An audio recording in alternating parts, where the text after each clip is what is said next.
The Book of Job. There was a man in the land of Uz whose name was Job.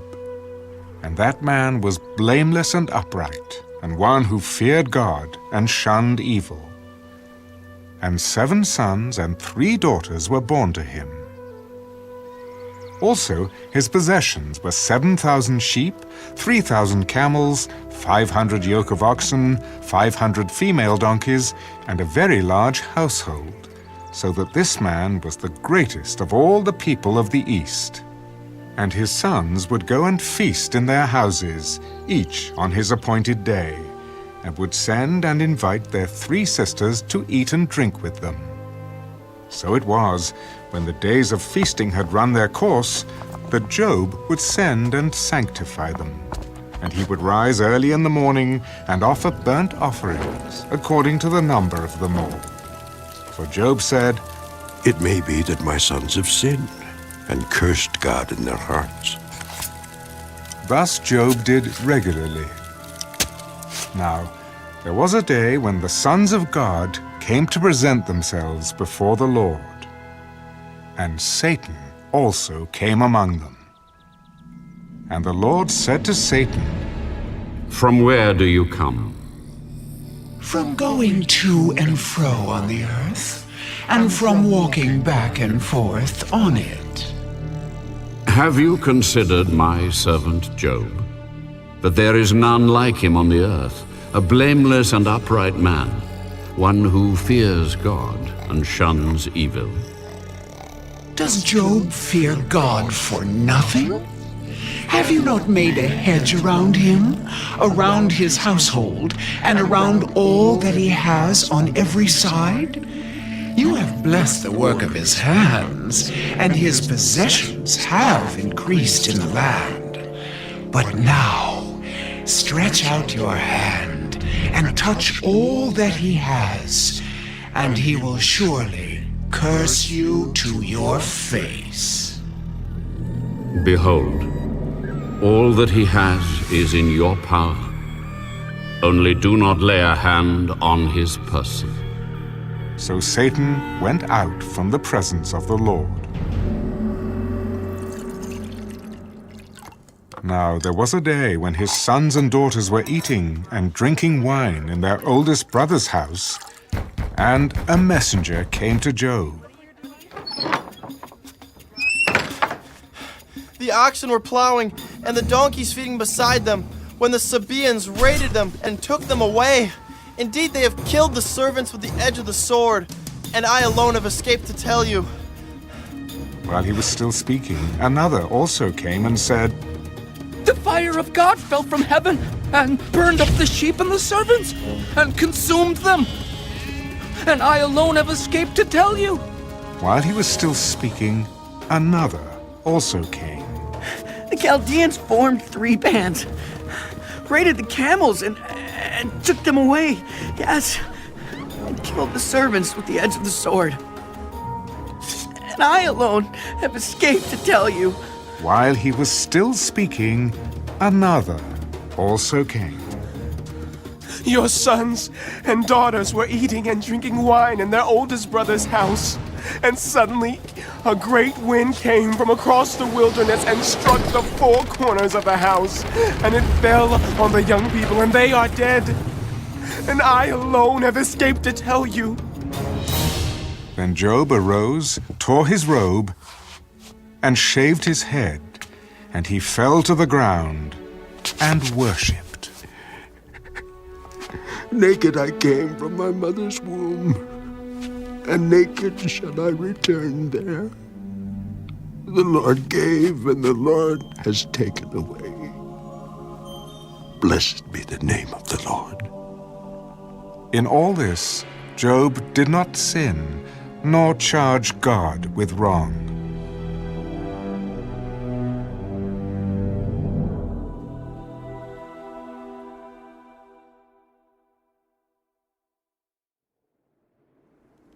Again, there was a day when the sons of God came to present themselves before the Lord, and Satan came also among them to present himself before the Lord. And the Lord said to Satan, From where do you come? From going to and fro on the earth, and from walking back and forth on it. Have you considered my servant Job? That there is none like him on the earth, a blameless and upright man, one who fears God and shuns evil, and still he holds fast to his integrity. Although you incited me against him to destroy him without cause. Skin for skin. Yes, all that a man has he will give for his life. But stretch out your hand now, and touch his bone and his flesh, and he will surely curse you to your face. Behold, he is in your hand, but spare his life. So Satan went out from the presence of the Lord and struck Job with painful boils from the sole of his foot to the crown of his head.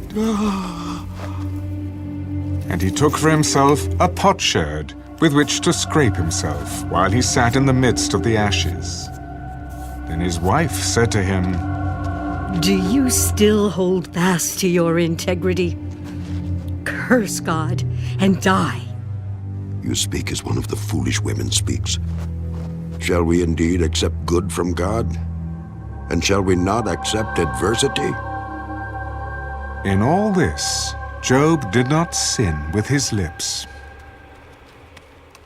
Now, when Job's 3 friends heard of all this adversity that had come upon him, each one came from his own place. Eliphaz the Temanite, Bildad the Shuhite, and Zophar the Naamathite, for they had made an appointment together to come and mourn with him, and to comfort him. And when they raised their eyes from afar, and did not recognize him, they lifted their voices and wept, and each one tore his robe, and sprinkled dust on his head toward heaven. So they sat down with him on the ground 7 days and 7 nights, and no one spoke a word to him, for they saw that his grief was very great.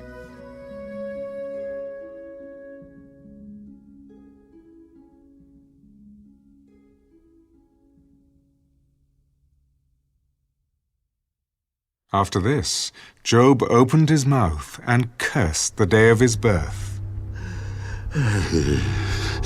May the day perish on which I was born, and the night in which it was said, a male child is conceived. May that day be darkness. May God above not seek it, nor the light shine upon it. May darkness and the shadow of death claim it. May a cloud settle on it. May the blackness of the day terrify it. As for that night, may darkness seize it. May it not rejoice among the days of the year. May it not come into the number of the months. Oh, may that night be barren. May no joyful shout come into it. May those curse it who curse the day. Those who are ready to arouse Leviathan, may the stars of its morning be dark. May it look for light but have none, and not see the dawning of the day. Because it did not shut up the doors of my mother's womb, nor hide sorrow from my eyes. Why did I not die at birth? Why did I not perish when I came from the womb?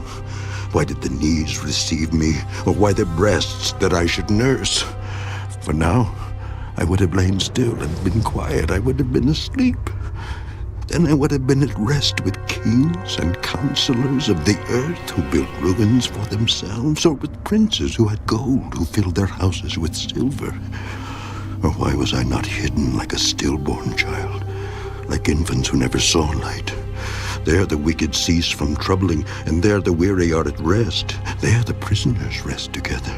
They do not hear the voice of the oppressor. The small and great are there, and the servant is free from his master. Why is light given to him who is in misery, and life to the bitter of soul who long for death, but it does not come, and search for it more than hidden treasures? Who rejoice exceedingly and are glad when they can find the grave? Why is light given to a man whose way is hidden and whom God has hedged in? For my sighing comes before I eat, and my groanings pour out like water. For the thing I greatly feared has come upon me, and what I dreaded has happened to me. I am not at ease, nor am I quiet.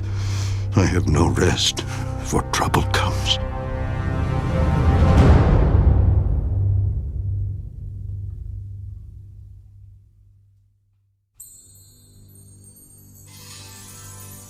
Then Eliphaz the Temanite answered, If one attempts a word with you, will you become weary? But who can withhold himself from speaking?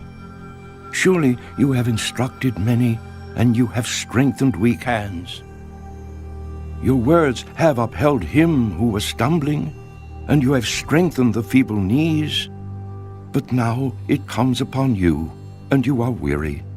It touches you, and you are troubled. Is not your reverence your confidence? And the integrity of your ways your hope? Remember now, who ever perished being innocent?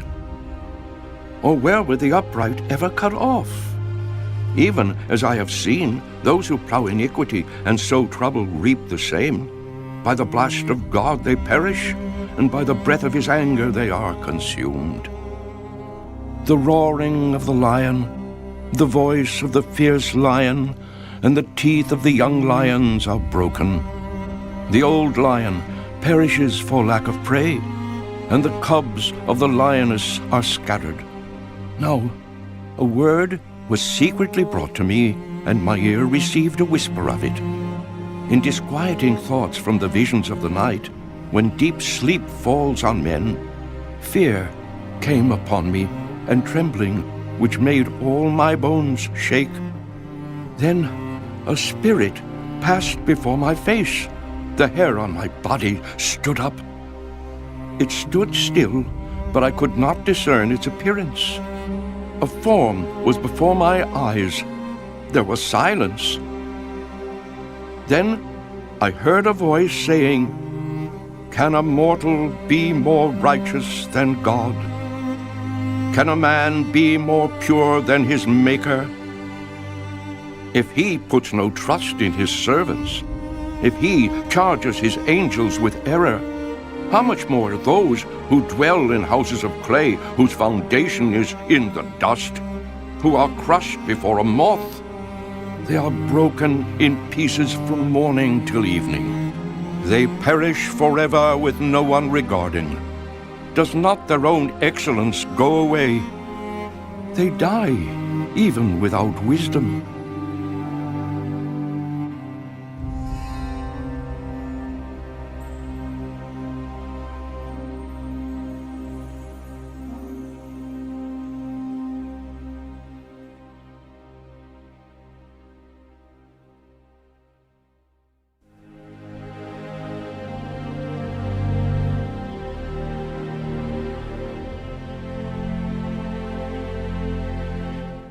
Call out now.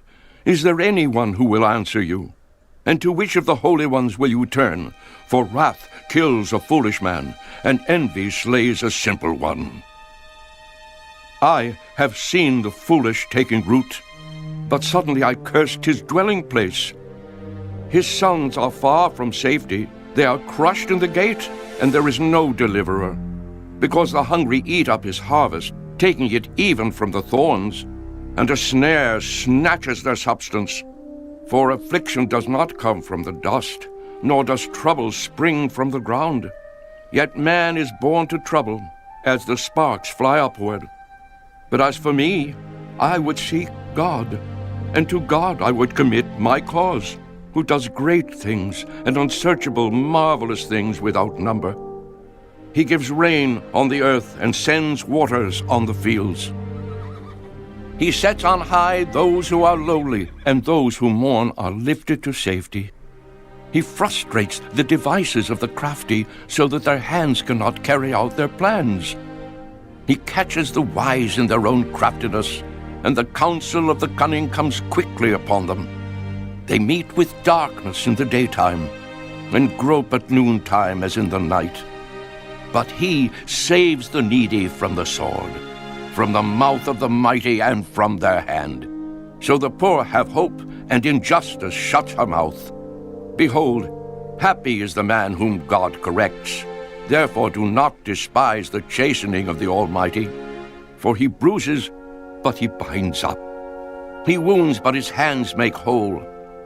He shall deliver you in 6 troubles. Yes, in 7 no evil shall touch you. In famine he shall redeem you from death, and in war from the power of the sword. You shall be hidden from the scourge of the tongue, and you shall not be afraid of destruction when it comes. You shall laugh at destruction and famine, and you shall not be afraid of the beasts of the earth. For you shall have a covenant with the stones of the field, and the beasts of the field shall be at peace with you. You shall know that your tent is in peace. You shall visit your dwelling and find nothing amiss. You shall also know that your descendants shall be many, and your offspring like the grass of the earth. You shall come to the grave at a full age, as a sheaf of grain ripens in its season. Behold, this we have searched out. It is true. Hear it, and know for yourself.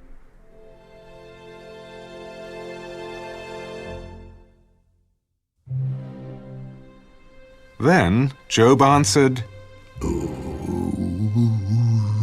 that my grief were fully weighed, and my calamity laid with it on the scales. For then it would be heavier than the sand of the sea. Therefore my words have been rash, for the arrows of the Almighty are within me. My spirit drinks in their poison. The terrors of God are arrayed against me. Does the wild donkey bray when it has grass, or does the ox low over its fodder? Can flavorless food be eaten without salt? Or is there any taste in the white of an egg? My soul refuses to touch them. They are as loathsome food to me. Oh, that I might have my request, that God would grant me the thing that I long for, that it would please God to crush me, that he would loose his hand and cut me off. Then I would still have comfort, though in anguish I would exult. He will not spare, for I have not concealed the words of the Holy One. What strength do I have that I should hope? And what is my end that I should prolong my life? Is my strength the strength of stones? Or is my flesh bronze? Is my help not within me? And is success driven from me? To him who is afflicted, kindness should be shown by his friend, even though he forsakes the fear of the Almighty. My brothers have dealt deceitfully like a brook, like the streams of the brooks that pass away, which are dark because of the ice, and into which the snow vanishes. When it is warm, they cease to flow. When it is hot, they vanish from their place. The paths of their way turn aside. They go nowhere and perish. The caverns of Tema, look, the travelers of Sheba, hope for them. They are disappointed because they were confident. They come there and are confused. For now you are nothing. You see terror and are afraid. Did I ever say, bring something to me? Or offer a bribe for me from your wealth? Or deliver me from the enemy's hand? Or redeem me from the hand of oppressors? Teach me, and I will hold my tongue. Cause me to understand wherein I have erred. How forceful are right words. But what does your arguing prove? Do you intend to rebuke my words? And the speeches of a desperate one, which are as wind? Yes, you overwhelm the fatherless and you undermine your friend. Now, therefore, be pleased to look at me, for I would never lie to your face. Yield now. Let there be no injustice. Yes, concede. My righteousness still stands. Is there injustice on my tongue? Cannot my taste discern the unsavory?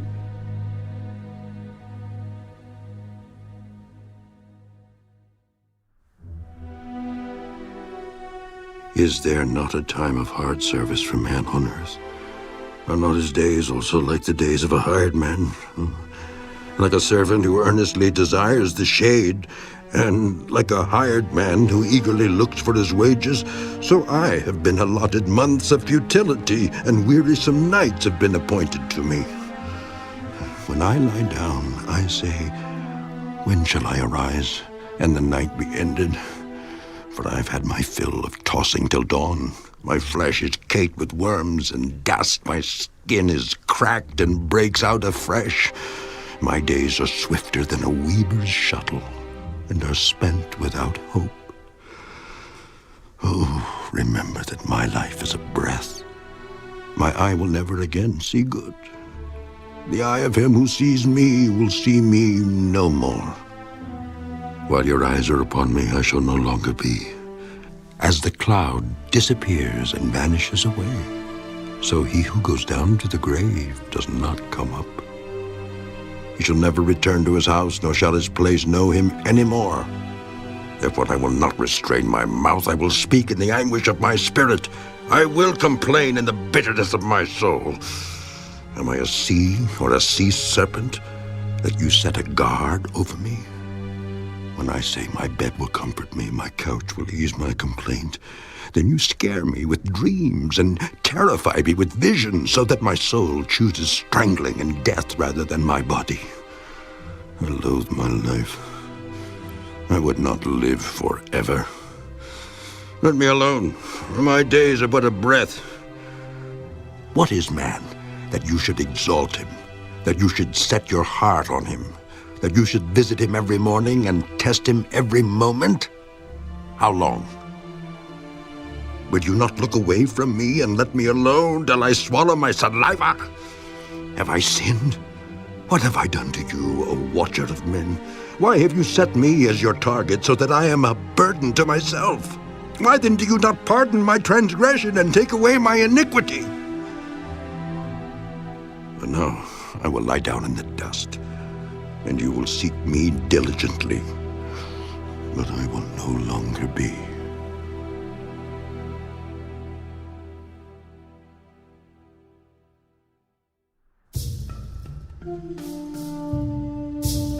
Then Bildad the Shuhite answered, How long will you speak these things, and the words of your mouth be like a strong wind? Does God subvert judgment, or does the Almighty pervert justice? If your sons have sinned against him, he has cast them away for their transgression. If you would earnestly seek God and make your supplication to the Almighty, if you were pure and upright, surely now he would awake for you and prosper your rightful dwelling place. Though your beginning was small, yet your latter end would increase abundantly. For inquire, please, of the former age, and consider the things discovered by their fathers. For we were born yesterday, and know nothing, because our days on earth are a shadow. Will they not teach you, and tell you, and utter words from their heart? Can the papyrus grow up without a marsh? Can the reeds flourish without water? While it is yet green and not cut down, it withers before any other plant. So are the paths of all who forget God, and the hope of the hypocrite shall perish, whose confidence shall be cut off, and whose trust is a spider's web. He leans on his house, but it does not stand. He holds it fast, but it does not endure. He grows green in the sun, and his branches spread out in his garden. His roots wrap around the rock heap and look for a place in the stones. If he is destroyed from his place, then it will deny him, saying, I have not seen you. Behold, this is the joy of his way, and out of the earth others will grow. Behold, God will not cast away the blameless, nor will he uphold the evildoers. He will yet fill your mouth with laughing, and your lips with rejoicing. Those who hate you will be clothed with shame, and the dwelling place of the wicked will come to nothing.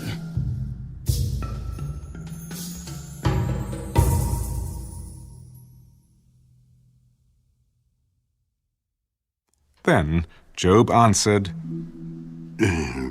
Truly, I know it is so, but how can a man be righteous before God? If one wished to contend with him, he could not answer him one time out of 1,000. God is wise in heart and mighty in strength. Who has hardened himself against him and prospered? He removes the mountains, and they do not know when he overturns them in his anger. He shakes the earth out of its place, and its pillars tremble. He commands the sun, and it does not rise. He seals off the stars. He alone spreads out the heavens and treads on the waves of the sea. He made the Bear, Orion, and the Pleiades, and the chambers of the south. He does great things past finding out, yes, wonders without number. If he goes by me, I do not see him. If he moves past, I do not perceive him. If he takes away, who can hinder him? Who can say to him, what are you doing? God will not withdraw his anger. Allies of the proud lie prostrate beneath him. How then can I answer him and choose my words to reason with him? For though I were righteous, I could not answer him. I would beg mercy of my judge. If I called and he answered me, I would not believe that he was listening to my voice. For he crushes me with a tempest and multiplies my wounds without cause. He will not allow me to catch my breath, fills me with bitterness. If it is a matter of strength, indeed he is strong. And if of justice, who will appoint my day in court? Though I were righteous, my own mouth would condemn me. Though I were blameless, it would prove me perverse. I am blameless, yet I do not know myself. I despise my life. It is all one thing. Therefore I say, he destroys the blameless and the wicked. If the scourge slays suddenly, he laughs at the plight of the innocent. The earth is given into the hand of the wicked. He covers the faces of its judges. If it is not he, who else could it be? Now my days are swifter than a runner. They flee away. They see no good. They pass by like swift ships, like an eagle swooping on its prey. If I say, I will forget my complaint, I will put off my sad face and wear a smile.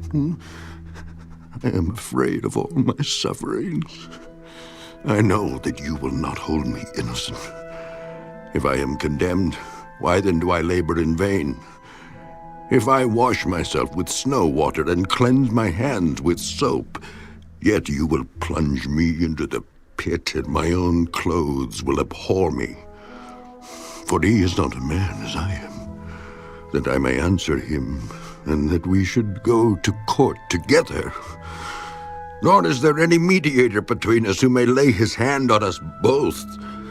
Let him take his rod away from me, and do not let dread of him terrify me. Then I would speak and not fear him. But it is not so with me.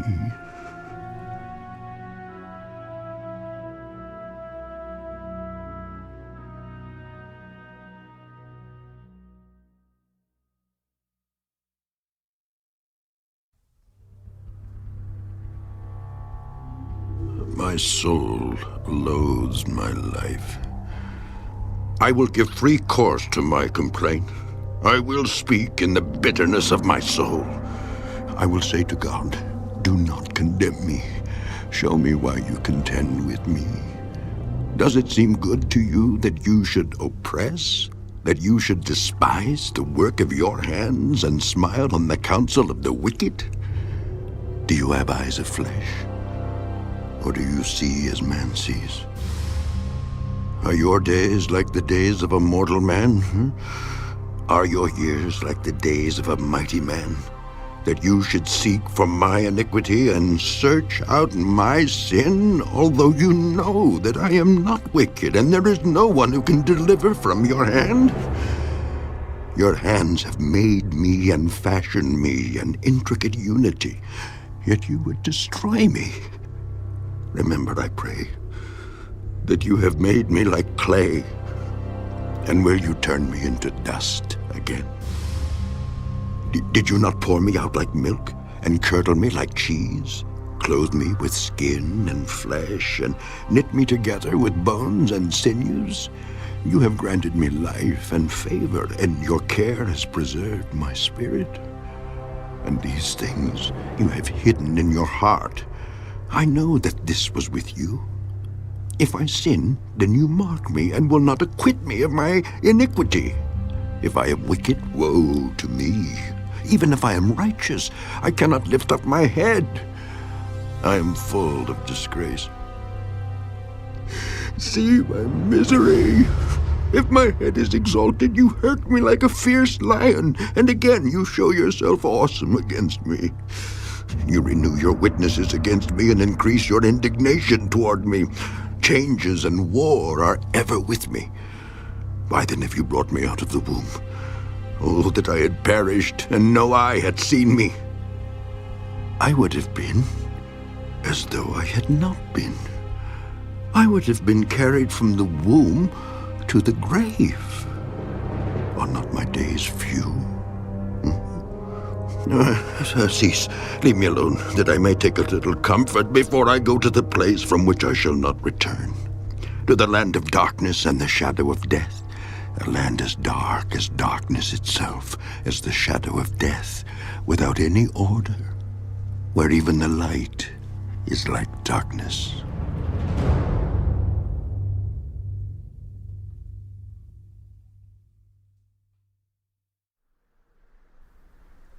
Then Zophar the Naamathite answered, Should not the multitude of words be answered? And should a man full of talk be vindicated? Should your empty talk make men hold their peace? And when you mock, should no one rebuke you? For you have said, My doctrine is pure, and I am clean in your eyes. But oh, that God would speak and open his lips against you, that he would show you the secrets of wisdom, for they would double your prudence.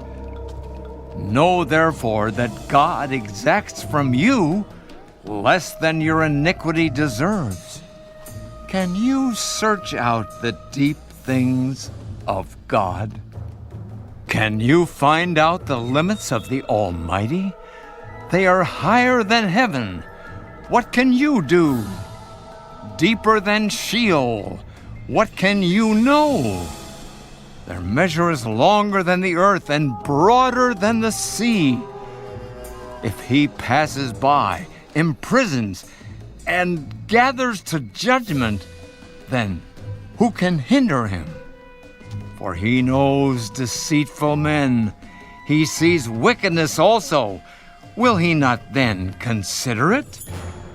For an empty-headed man will be wise when a wild donkey's colt is born a man.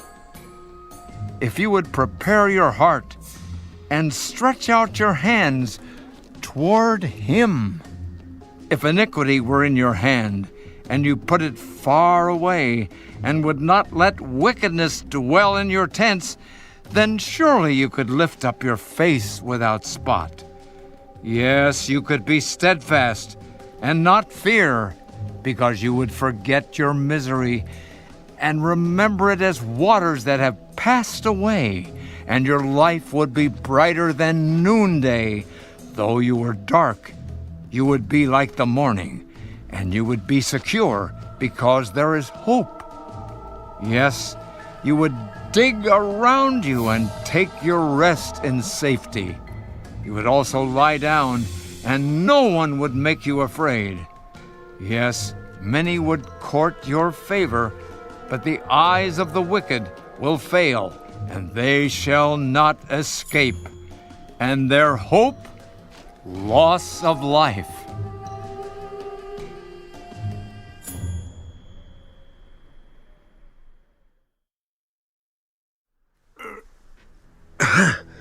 Then Job answered, No doubt you are the people, and wisdom will die with you. But I have understanding as well as you. I am not inferior to you. Indeed, who does not know such things as these? I am one mocked by his friends who called on God, and he answered him, the just and blameless who is ridiculed. A lamp is despised in the thought of one who is at ease. It is made ready for those whose feet slip.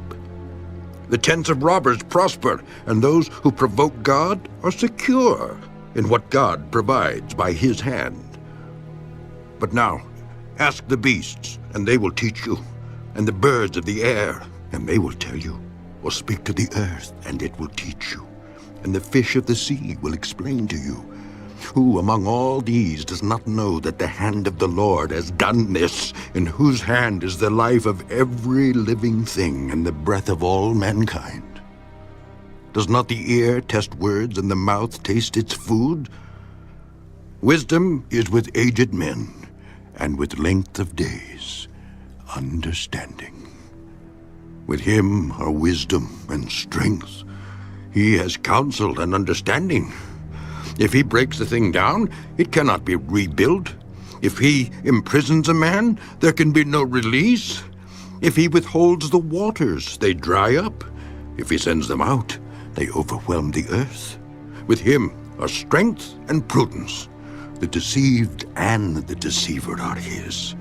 He leads counselors away plundered and makes fools of the judges. He loosens the bonds of kings and binds their waist with a belt. He leads princes away plundered and overthrows the mighty. He deprives the trusted ones of speech and takes away the discernment of the elders. He pours contempt on princes and disarms the mighty. He uncovers deep things out of darkness and brings the shadow of death to light. He makes nations great and destroys them. He enlarges nations and guides them. He takes away the understanding of the chiefs of the people of the earth and makes them wander in a pathless wilderness. They grope in the dark without light, and he makes them stagger like a drunken man.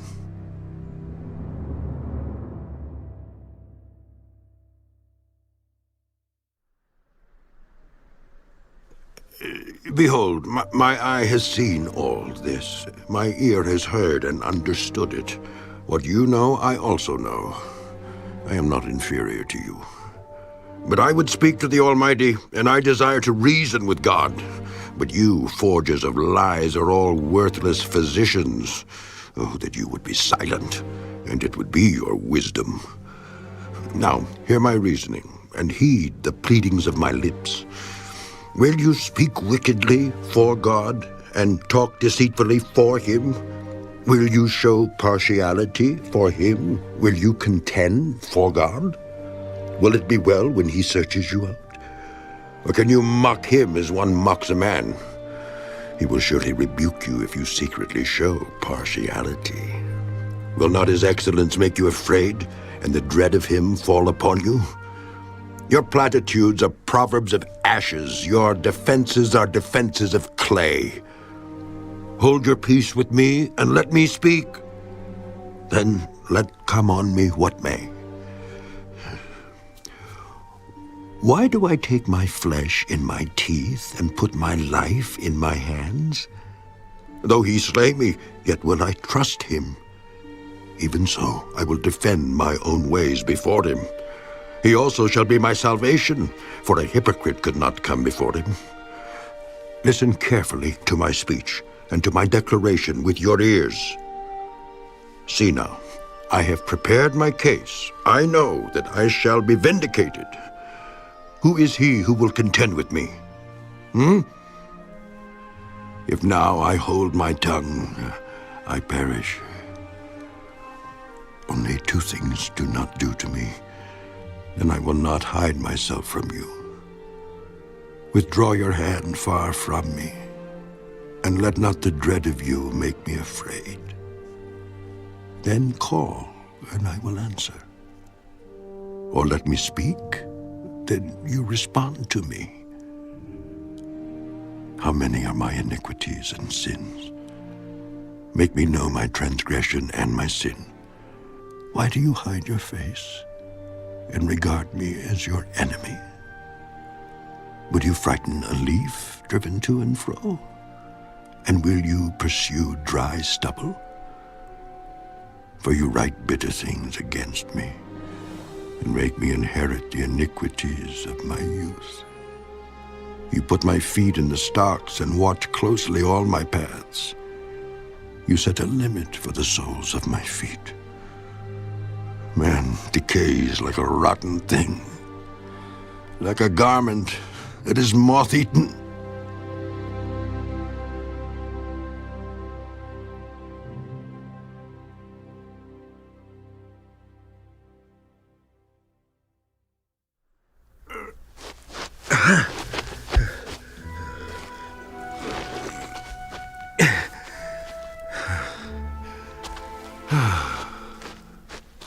Man who is born of woman is of few days and full of trouble. He comes forth like a flower and fades away. He flees like a shadow and does not continue. And do you open your eyes on such a one and bring me to judgment with yourself? Who can bring a clean thing out of an unclean? No one. Since his days are determined, the number of his months is with you. You have appointed his limit so that he cannot pass. Look away from him that he may rest, till like a hired man he finishes his day. For there is hope for a tree, if it is cut down, that it will sprout again, and that its tender shoots will not cease. Though its root may grow old in the earth, and its stump may die in the ground, yet at the scent of water it will bud and bring forth branches like a plant. But man dies and is laid away.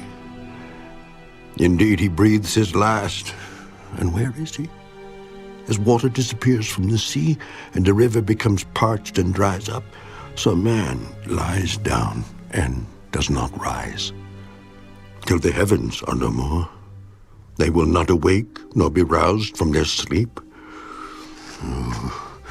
Oh, that you would hide me in the grave, that you would conceal me until your wrath is past, that you would appoint me a set time and remember me. If a man dies, shall he live again?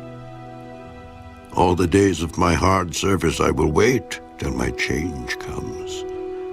You shall call, and I will answer you. You shall desire the work of your hands, for now you number my steps, but do not watch over my sin. My transgression is sealed up in a bag, and you cover my iniquity.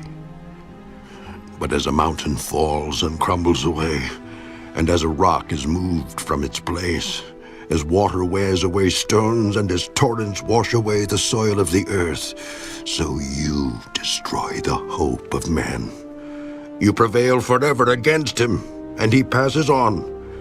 You change his countenance and send him away.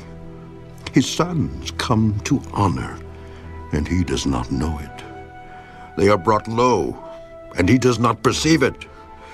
But his flesh will be in pain over it, and his soul will mourn over it.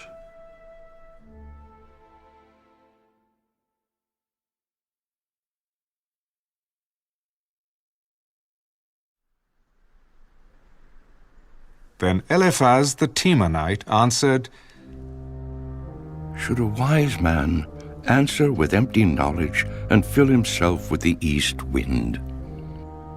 Should he reason with unprofitable talk, or by speeches with which he can do no good? Yes, you cast off fear and restrain prayer before God.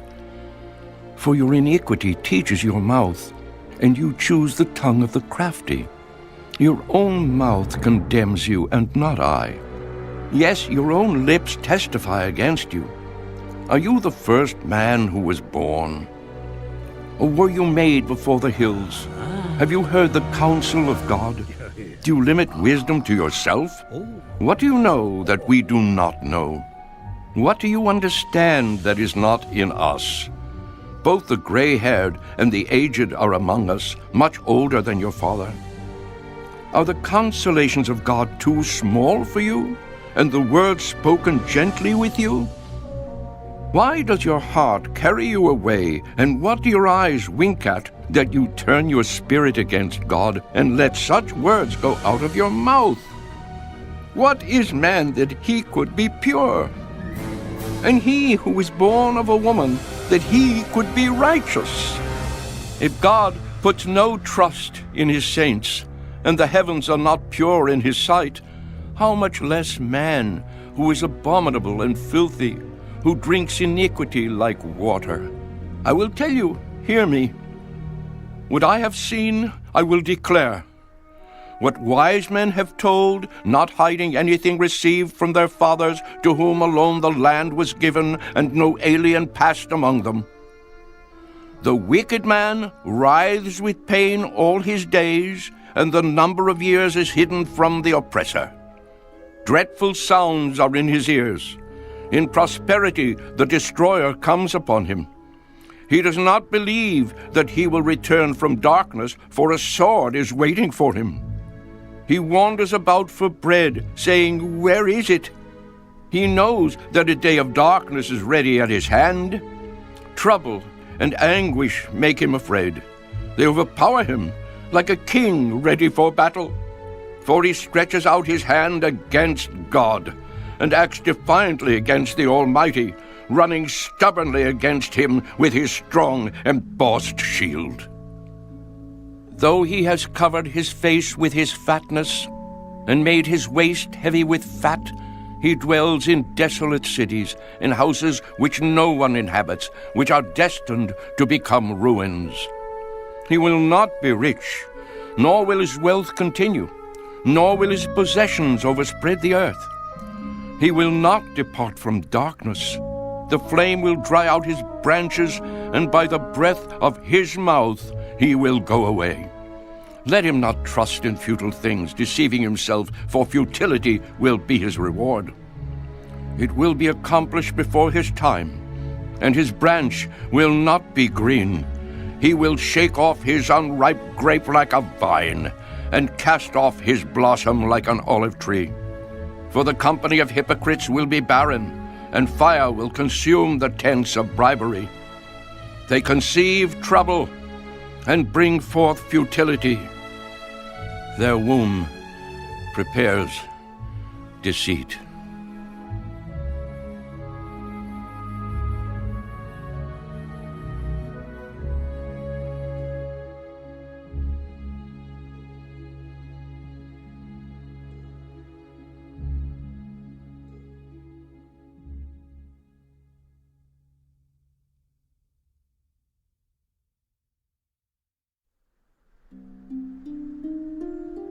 Then Job answered,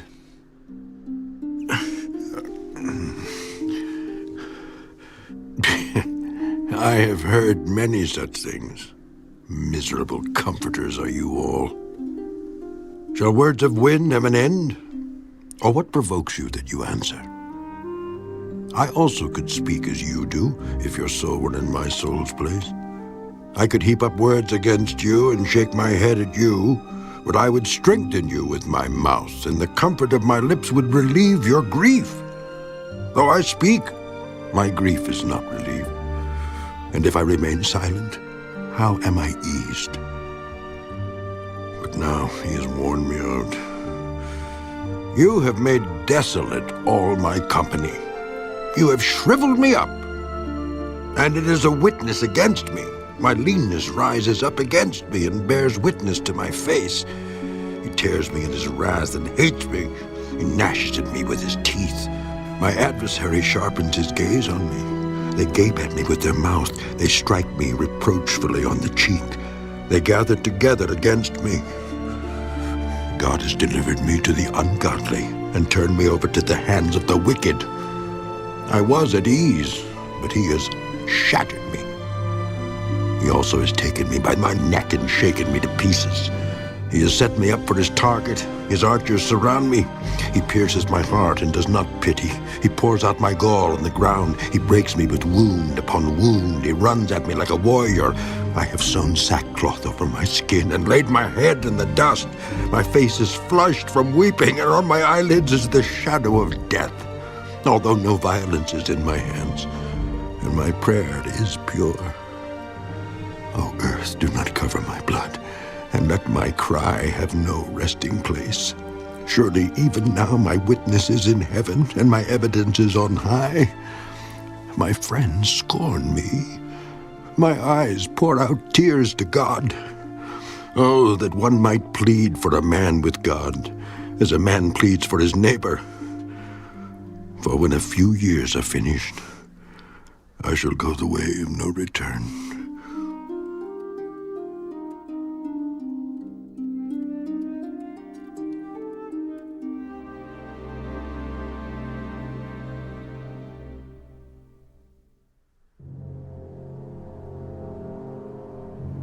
My spirit is broken.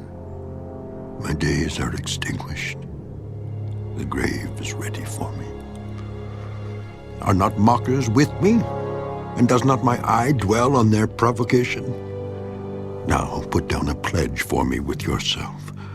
Who is he who will shake hands with me? For you have hidden their heart from understanding. Therefore you will not exalt them. He who speaks flattery to his friends, even the eyes of his children will fail. But he has made me a byword of the people, and I have become one in whose face men spit. My eye has also grown dim because of sorrow, and all my members are like shadows. Upright men are astonished at this, and the innocent stirs himself up against the hypocrite. Yet the righteous will hold to his way, and he who has clean hands will be stronger and stronger. But please, come back again, all of you, for I shall not find one wise man among you. My days are past, my purposes are broken off, even the thoughts of my heart. I change the night into day. The light is near, they say, in the face of darkness. If I wait for the grave as my house, if I make my bed in the darkness, if I say to corruption, you are my father, and to the worm, you are my mother and my sister, where then is my hope? As for my hope, who can see it? Will they go down to the gates of Sheol? Shall we have rest together in the dust?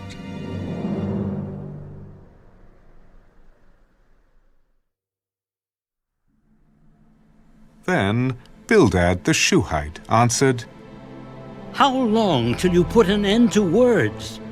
Gain understanding, and afterward we will speak. Why are we counted as beasts and regarded as stupid in your sight? You who tear yourself in anger, shall the earth be forsaken for you? Or shall the rock be removed from its place?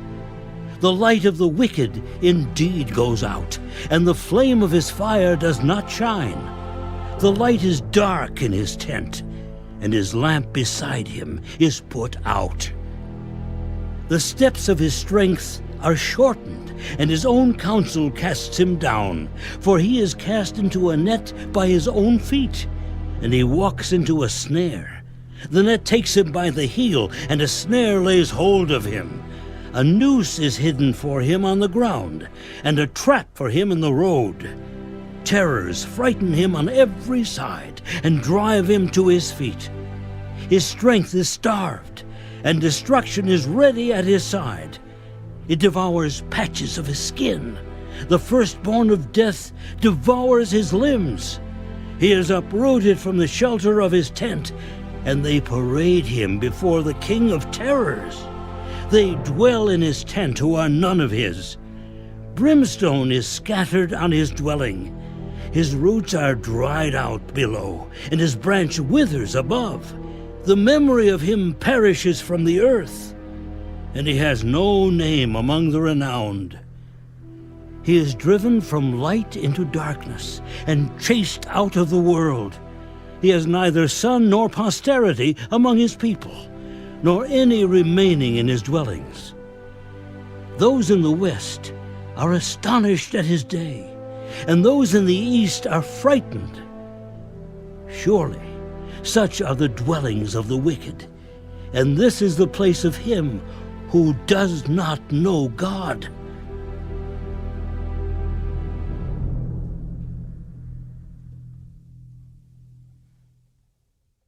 Then Job answered, How long will you torment my soul and break me in pieces with words? These 10 times you have reproached me. You are not ashamed that you have wronged me. And if indeed I have erred, my error remains with me. If indeed you exalt yourselves against me and plead my disgrace against me, know then that God has wronged me and has surrounded me with his net. If I cry out concerning wrong, I am not heard. If I cry aloud, there is no justice. He has fenced up my way so that I cannot pass, and he has set darkness in my paths. He has stripped me of my glory and taken the crown from my head. He breaks me down on every side, and I am gone. My hope he has uprooted like a tree. He has also kindled his wrath against me, and he counts me as one of his enemies. His troops come together and build up their road against me. They encamp all around my tent.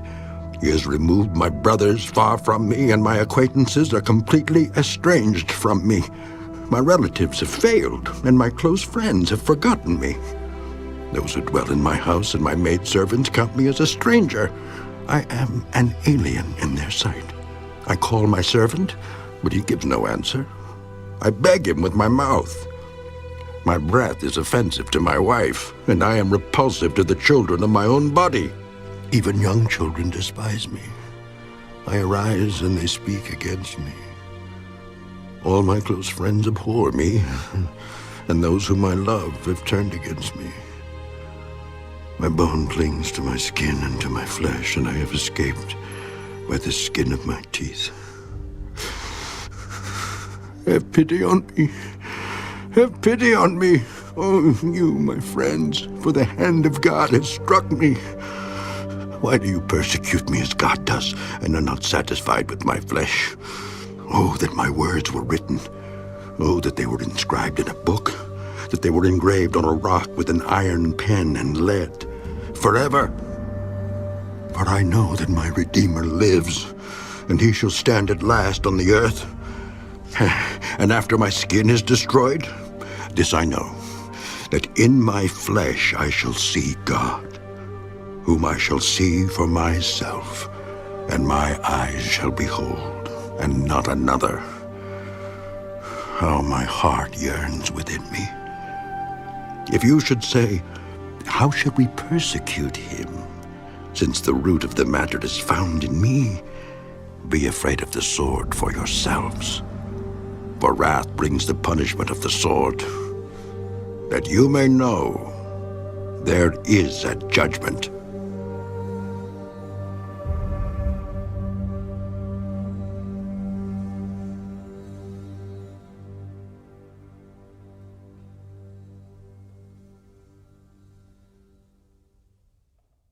Then Zophar the Naamathite answered, Therefore, my anxious thoughts make me answer, because of the turmoil within me. I have heard the rebuke that reproaches me, and the spirit of my understanding causes me to answer. Do you not know this of old, since man was placed on earth, that the triumphing of the wicked is short, and the joy of the hypocrite is but for a moment? Though his haughtiness mounts up to the heavens, and his head reaches to the clouds, yet he will perish forever like his own refuse. Those who have seen him will say, "Where is he?" He will fly away like a dream and not be found. Yes, he will be chased away like a vision of the night. The eye that saw him will see him no more, nor will his place behold him anymore. His children will seek the favor of the poor, and his hands will restore his wealth. His bones are full of his youthful vigor, but it will lie down with him in the dust. Though evil is sweet in his mouth, and he hides it under his tongue, though he spares it and does not forsake it, but still keeps it in his mouth, yet his food in his stomach turns sour. It becomes cobra venom within him. He swallows down riches and vomits them up again. God casts them out of his belly. He will suck the poison of cobras. The viper's tongue will slay him. He will not see the streams, the rivers flowing with honey and cream. He will restore that for which he labored and will not swallow it down. From the proceeds of business, he will get no enjoyment, for he has oppressed and forsaken the poor.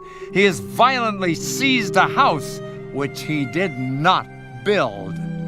Because he knows no quietness in his heart, he will not save anything he desires.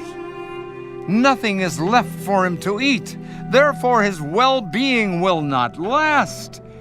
In his self-sufficiency, he will be in distress. Every hand of misery will come against him. When he is about to fill his stomach, God will cast on him the fury of his wrath and will rain it on him while he is eating. He will flee from the iron weapon. A bronze bow will pierce him through. It is drawn and comes out of the body. Yes, the glittering point comes out of his gall. Terrors come upon him. Total darkness is reserved for his treasures. An unfanned fire will consume him. It shall go ill with him who is left in his tent. The heavens will reveal his iniquity, and the earth will rise up against him. The increase of his house will depart, and his goods will flow away in the day of his wrath. This is the portion from God for a wicked man, the heritage appointed to him by God.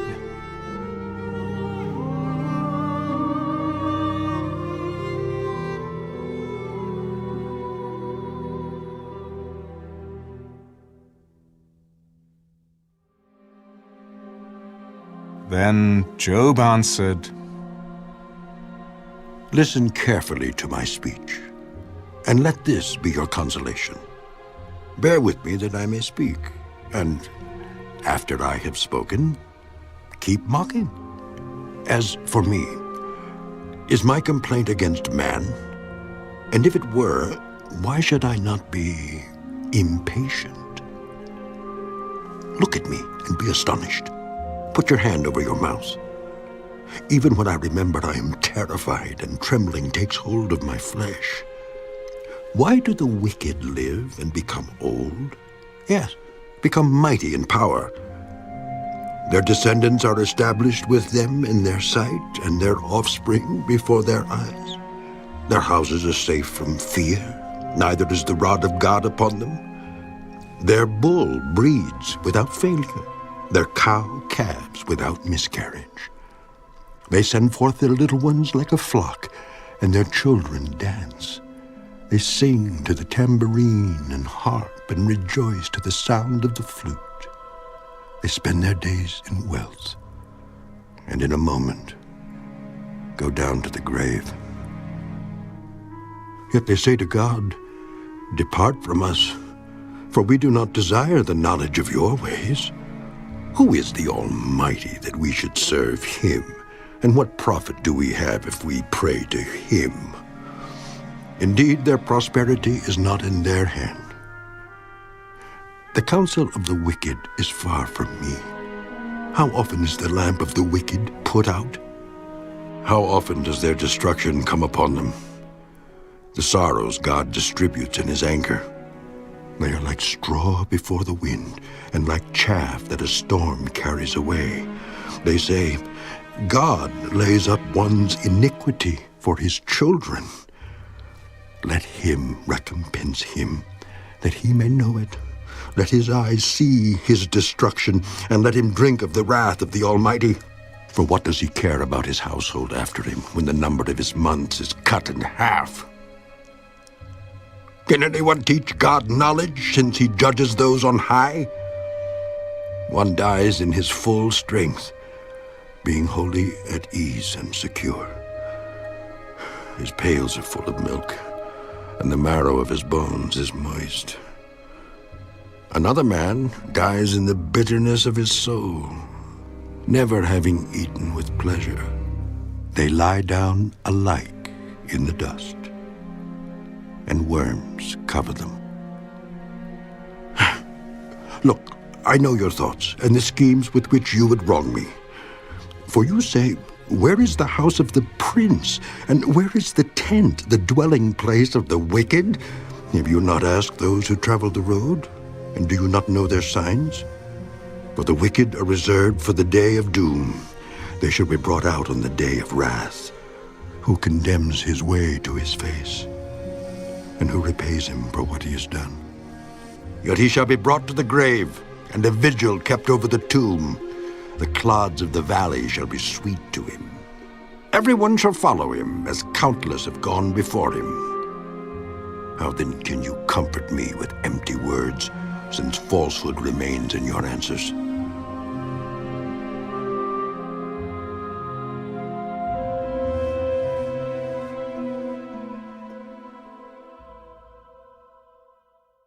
Then Eliphaz the Temanite answered, Can a man be profitable to God, though he who is wise may be profitable to himself?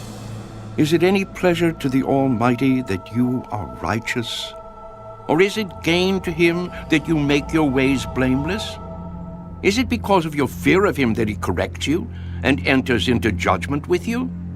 Is not your wickedness great, and your iniquity without end? For you have taken pleasures from your brother for no reason, and stripped the naked of their clothing. You have not given the weary water to drink, and you have withheld bread from the hungry. But the mighty man possessed the land, and the honorable man dwelt in it. You have sent widows away empty, and the strength of the fatherless was crushed. Therefore, snares are all around you, and sudden fear troubles you, or darkness so that you cannot see. And an abundance of water covers you.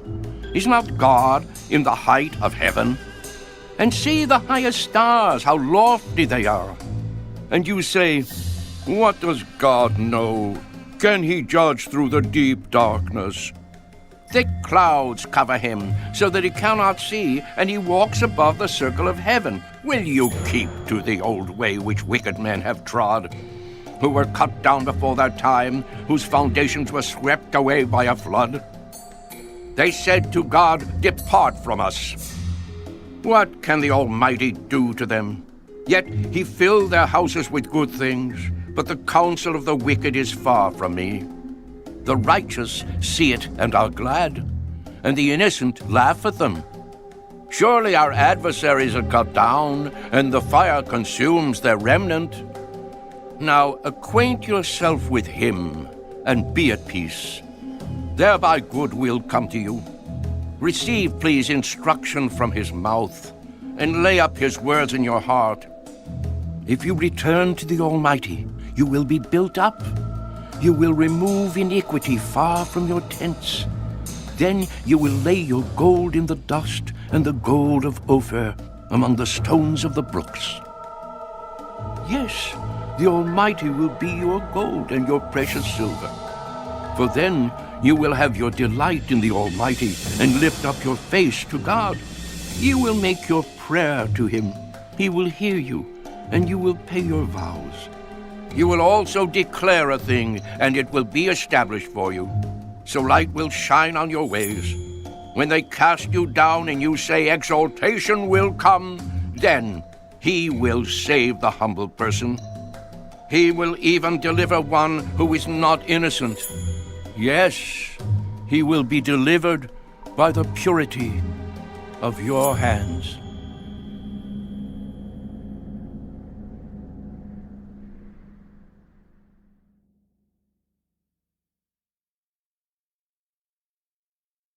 Then Job answered,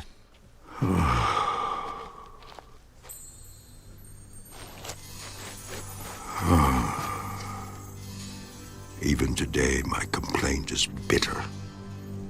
My hand is listless because of my groaning. Oh, that I knew where I might find him, that I might come to his seat. I would present my case before him and fill my mouth with arguments. I would know the words which he would answer me and understand what he would say to me. Would he contend with me in his great power? No. But he would take note of me. There the upright could reason with him, and I would be delivered forever from my judge. Look, I go forward, but he is not there, and backward, but I cannot perceive him. When he works on the left hand, I cannot behold him. When he turns to the right hand, I cannot see him. But he knows the way that I take. When he has tested me, I shall come forth as gold. My foot is held fast to his steps. I have kept his way and not turned aside. I have not departed from the commandment of his lips. I have treasured the words of his mouth more than my necessary food. But he is unique, and who can make him change? And whatever his soul desires, that he does. For he performs what is appointed for me, and many such things are with him. Therefore, I am terrified at his presence. When I consider this, I am afraid of him. For God made my heart weak, and the Almighty terrifies me. Because I was not cut off from the presence of darkness, and he did not hide deep darkness from my face.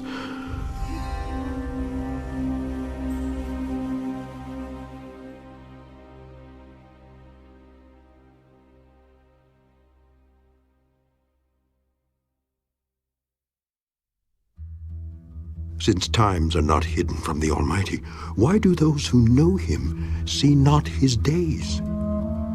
Some remove landmarks. They seize flocks violently and feed on them. They drive away the donkey of the fatherless. They take the widow's ox as a pledge. They push the needy off the road. All the poor of the land are forced to hide. Indeed, like wild donkeys in the desert, they go out to their work searching for food. The wilderness yields food for them and for their children. They gather their fodder in the field and glean in the vineyard of the wicked. They spend the night naked without clothing and have no covering in the cold. They are wet with the showers of the mountains and huddle around the rock for want of shelter. Some snatch the fatherless from the breast and take a pledge from the poor. They cause the poor to go naked without clothing, and they take away the sheaves from the hungry. They press out oil within their walls and tread wine presses, yet suffer thirst. The dying groan in the city, and the souls of the wounded cry out, yet God does not charge them with wrong. There are those who rebel against the light. They do not know its ways, nor abide in its paths. The murderer rises with the light. He kills the poor and needy, and in the night he is like a thief. The eye of the adulterer waits for the twilight, saying, "No eye will see me," and he disguises his face. In the dark, they break into houses which they mark for themselves in the daytime. They do not know the light, for the morning is the same to them as the shadow of death. If someone recognizes them, they are in the terrors of the shadow of death. They should be swift on the face of the waters. Their portion should be cursed in the earth, so that no one would turn into the way of their vineyards. As drought and heat consume the snow waters, so the grave consumes those who have sinned. The womb should forget him. The worm should feed sweetly on him. He should be remembered no more, and wickedness should be broken like a tree. For he preys on the barren who do not bear, and does no good for the widow. But God draws the mighty away with his power. He rises up, but no man is short of life. He gives them security, and they rely on it. Yet his eyes are on their ways. They are exalted for a little while, then they are gone. They are brought low. They are taken out of the way like all others. They dry out like the heads of grain. Now, if it is not so, who will prove me a liar and make my speech worth nothing?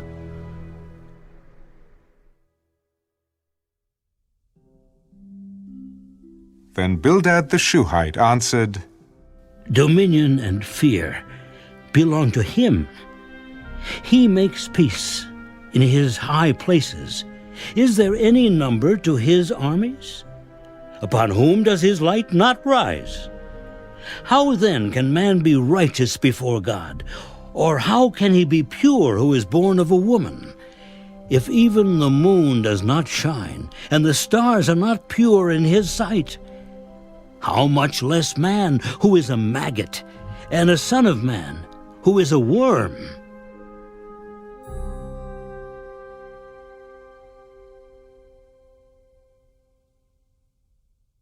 But Job answered, How have you helped him who is without power? How have you saved the arm that has no strength?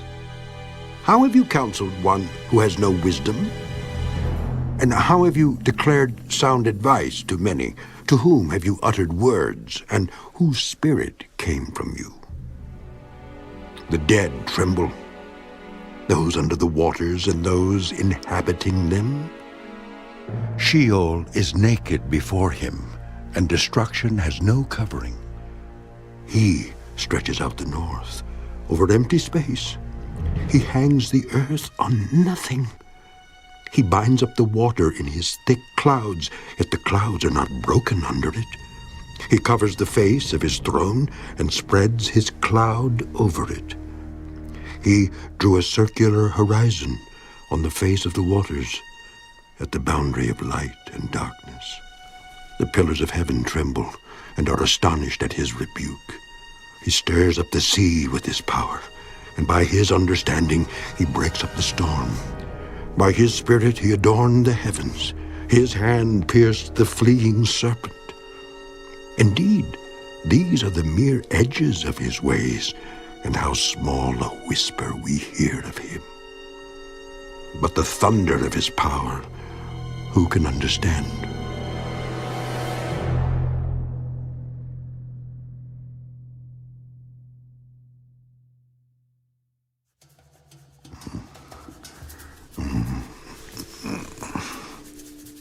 As God lives, who has taken away my justice, and the Almighty, who has made my soul bitter, as long as my breath is in me and the breath of God is in my nostrils, my lips will not speak wickedness, nor my tongue utter deceit. Far be it from me that I should say you are right. Till I die, I will not put away my integrity from me. My righteousness I hold fast, and will not let it go. My heart shall not reproach me as long as I live. May my enemy be like the wicked, and he who rises up against me like the unrighteous. For what is the hope of the hypocrite? Though he may gain much, if God takes away his life. Will God hear his cry when trouble comes upon him? Will he delight himself in the Almighty? Will he always call on God? I will teach you about the hand of God. What is with the Almighty, I will not conceal. Surely all of you have seen it. Why then do you behave with complete nonsense? This is the portion of a wicked man with God, and the heritage of oppressors received from the Almighty. If his children are multiplied, it is for the sword, and his offspring shall not be satisfied with bread. Those who survive him shall be buried in death, and their widows shall not weep. Though he heaps up silver like dust and piles up clothing like clay, he may pile it up, but the just will wear it, and the innocent will divide the silver. He builds his house like a moth, like a booth which a watchman makes. The rich man will lie down, but not be gathered up. He opens his eyes, and he is no more. Terrors overtake him like a flood. A tempest steals him away in the night. The east wind carries him away, and he is gone. It sweeps him out of his place. It hurls against him and does not spare. He flees desperately from its power. Men shall clap their hands at him, and shall hiss him out of his place.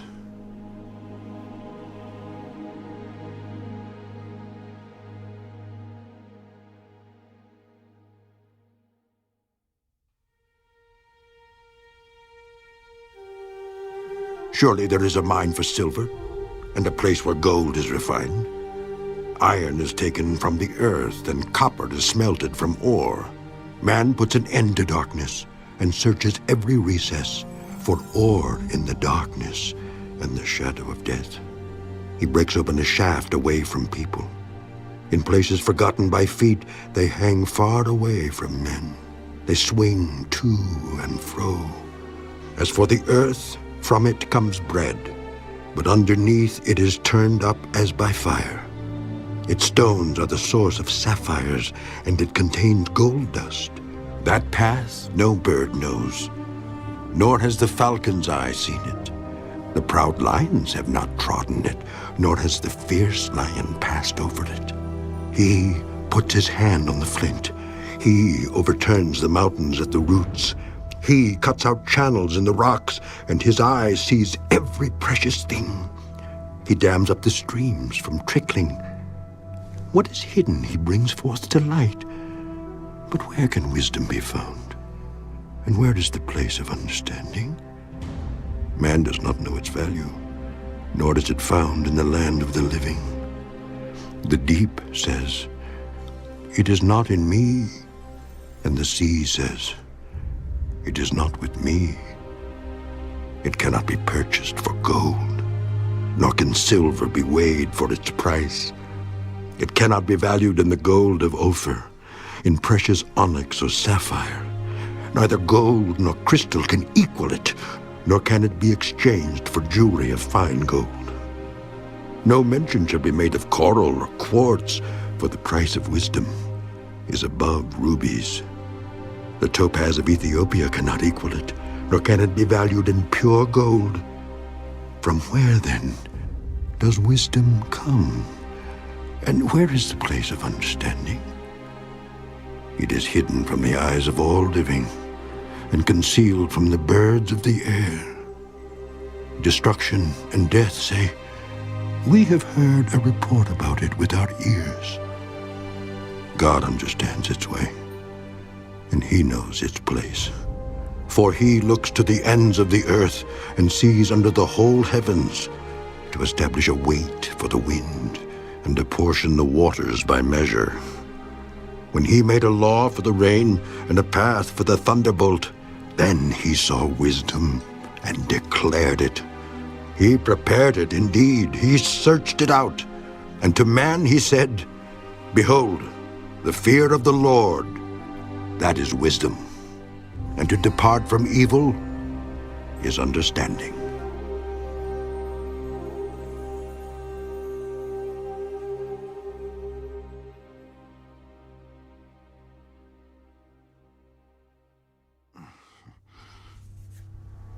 Oh, that I were as in months past, as in the days when God watched over me, when his lamp shone upon my head, and when by his light I walked through darkness, just as I was in the days of my prime, when the friendly counsel of God was over my tent, when the Almighty was yet with me, when my children were around me, when my steps were bathed with cream and the rock poured out rivers of oil for me.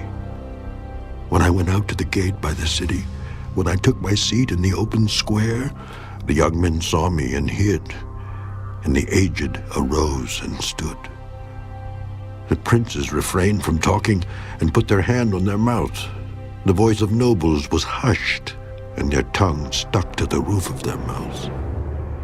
When the ear heard, then it blessed me, and when the eye saw, then it approved me, because I delivered the poor who cried out, the fatherless, and the one who had no helper.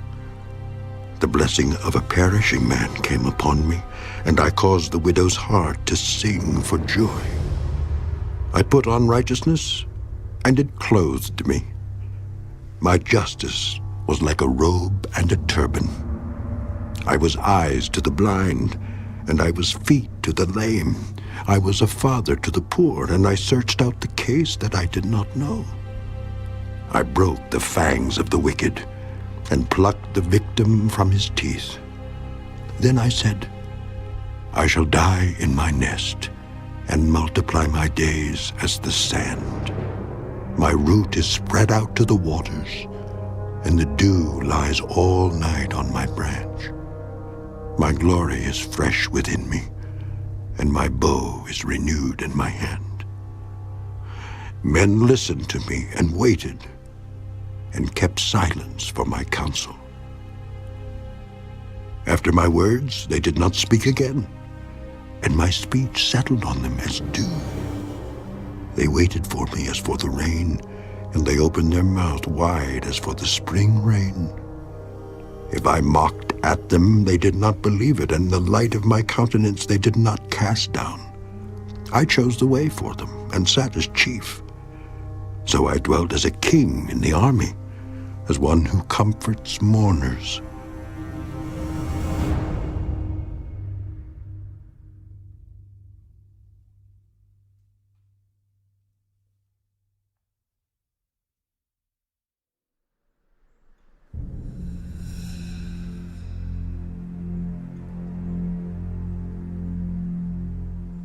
But now they mock at me, men younger than I, whose fathers I disdain to put with the dogs of my flock.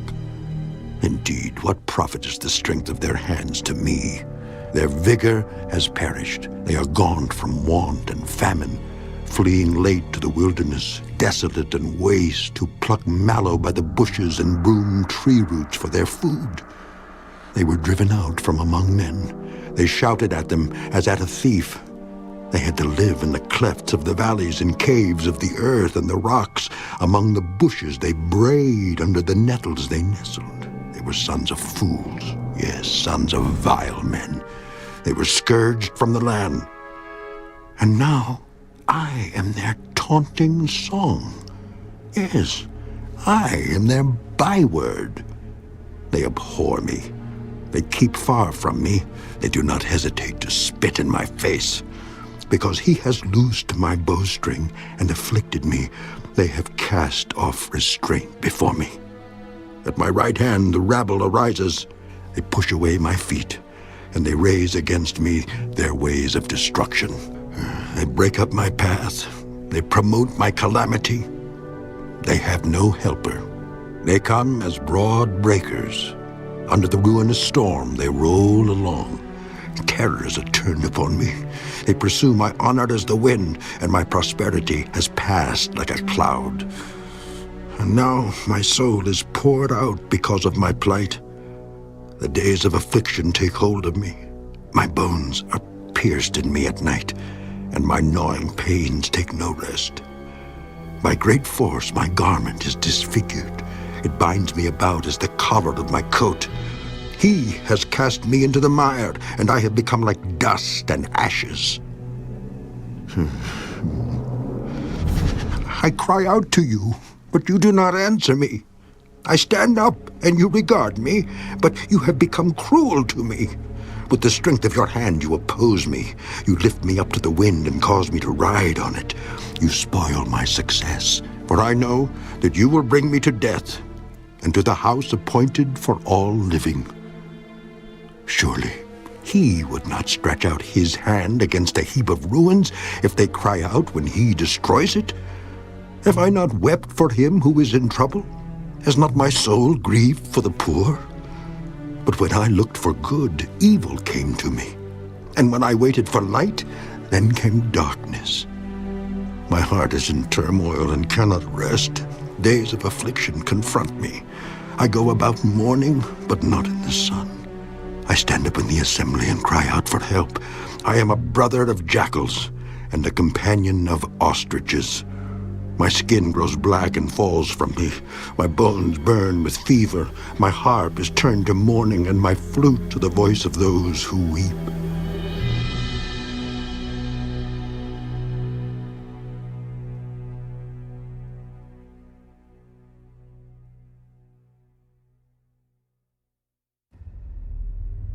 I have made a covenant with my eyes. Why then should I look upon a young woman? For what is the allotment of God from above, and the inheritance of the Almighty from on high? Is it not destruction for the wicked, and disaster for the workers of iniquity?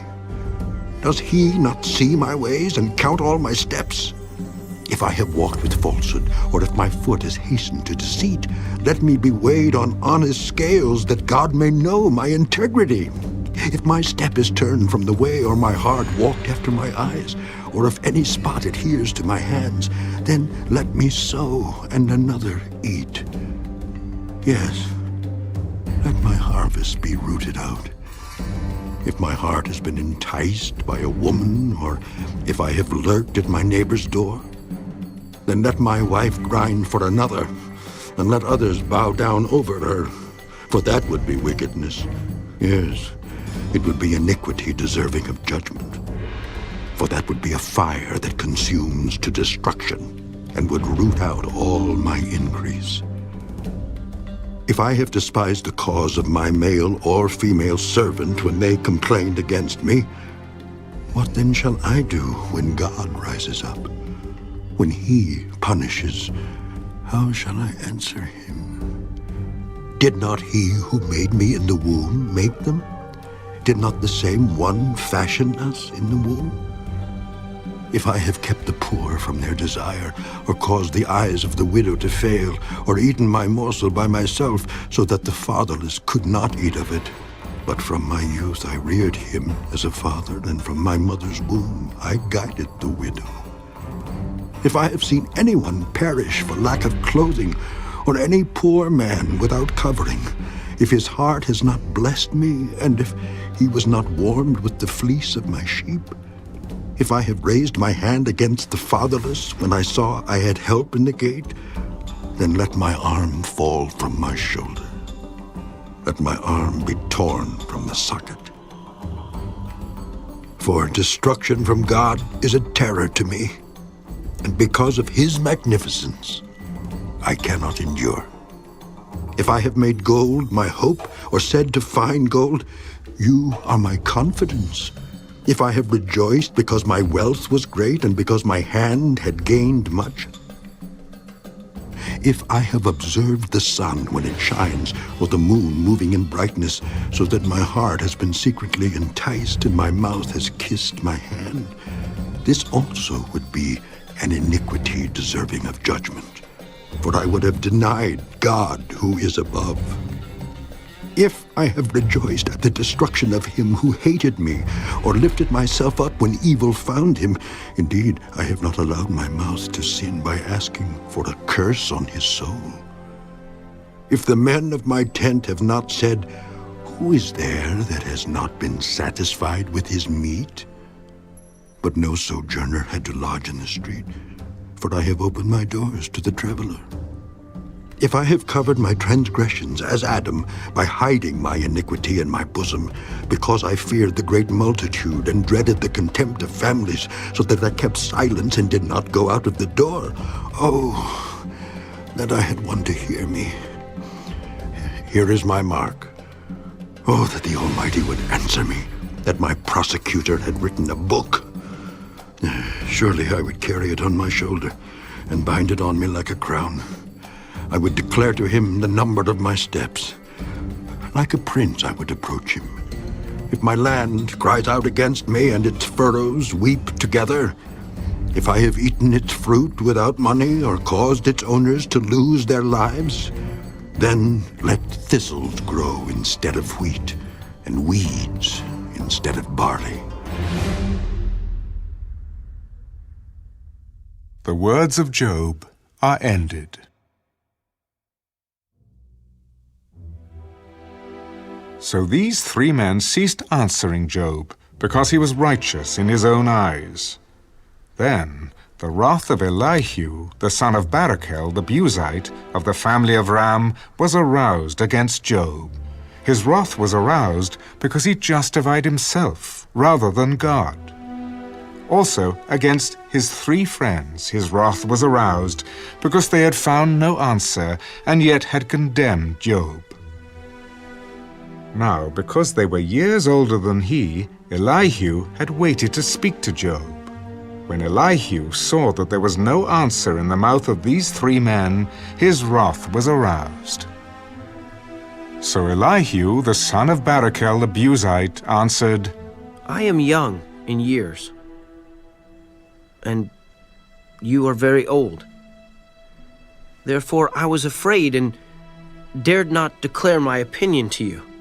I said, age should speak, and multitude of years should teach wisdom. But there is a spirit in man, and the breath of the Almighty gives him understanding. Great men are not always wise, nor do the aged always understand justice. Therefore I say, listen to me, I also will declare my opinion. Indeed, I waited for your words. I listened to your reasonings while you searched out what to say. I paid close attention to you. And surely, not one of you convinced Job or answered his words. Lest you say, we have found wisdom. God will vanquish him, not man. Now, he has not directed his words against me, so I will not answer him with your words. They are dismayed and answer no more. Words escape them. And I have waited because they did not speak, because they stood still and answered no more. I also will answer my part. I too will declare my opinion, for I am full of words. The spirit within me compels me. Indeed, my belly is like wine that has no vent. It is ready to burst like new wineskins. I will speak that I may find relief. I must open my lips and answer. And let me not, I pray, show partiality to anyone, nor let me flatter any man. For I do not know how to flatter, else my Maker would soon take me away.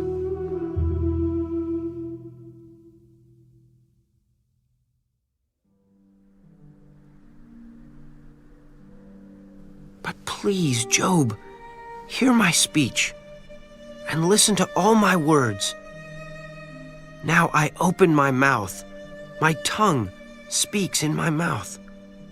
My words come from my upright heart. My lips utter pure knowledge. The Spirit of God has made me, and the breath of the Almighty gives me life. If you can answer me, set your words in order before me. Take your stand. Truly, I am as your spokesman before God. I also have been formed out of clay. Surely no fear of me will terrify you, nor will my hand be heavy on you. Surely you have spoken in my hearing, and I have heard the sound of your words, saying, I am pure, without transgression. I am innocent, and there is no iniquity in me. Yet he finds occasions against me. He counts me as his enemy. He puts my feet in the stocks. He watches all my paths. Look, in this you are not righteous. I will answer you, for God is greater than man. Why do you contend with him? For he does not give an accounting of any of his words. For God may speak in one way or in another, yet man does not perceive it. In a dream, in a vision of the night, when deep sleep falls upon men while slumbering on their beds, then he opens the ears of men and seals their instruction, in order to turn man from his deed and conceal pride from man. He keeps back his soul from the pit and his life from perishing by the sword. Man is also chastened with pain on his bed and with strong pain in many of his bones, so that his life abhors bread and his soul succulent food. His flesh wastes away from sight, and his bones stick out, which once were not seen. Yes, his soul draws near the pit, and his life to the executioners. If there is a messenger for him, a mediator, one among 1,000 to show man his uprightness, then he is gracious to him and says, "Deliver him from going down to the pit. I have found a ransom. His flesh shall be young like a child's. He shall return to the days of his youth. He shall pray to God, and he will delight in him. He shall see his face with joy, for he restores to man his righteousness." Then he looks at men and says, "I have sinned and perverted what was right, and it did not profit me." He will redeem his soul from going down to the pit, and his life shall see the light. Behold, God works all these things twice, in fact 3 times with a man, to bring back his soul from the pit, that he may be enlightened with the light of life. Give ear, Job. Listen to me. Hold your peace, and I will speak. If you have anything to say, answer me. Speak, for I desire to justify you. If not, listen to me. Hold your peace, and I will teach you wisdom.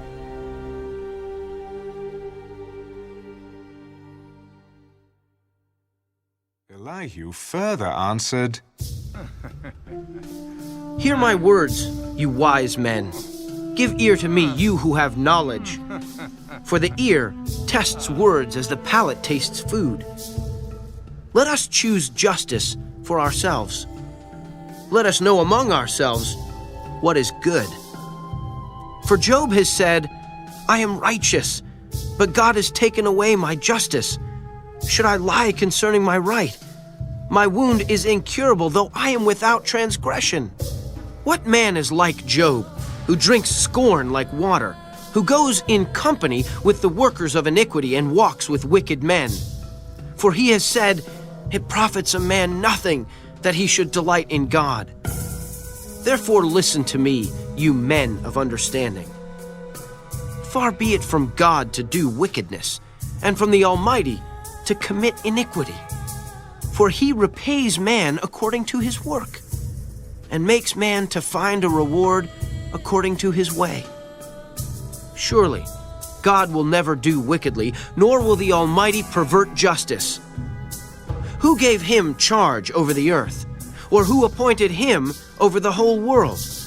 If he should set his heart on it, if he should gather to himself his spirit and his breath, all flesh would perish together, and man would return to dust. If you have understanding, hear this. Listen to the sound of my words. Should one who hates justice govern? Will you condemn him who is most just? is it fitting to say to a king, "You are worthless," and to nobles, "You are wicked"? Yet he is not partial to princes, nor does he regard the rich more than the poor.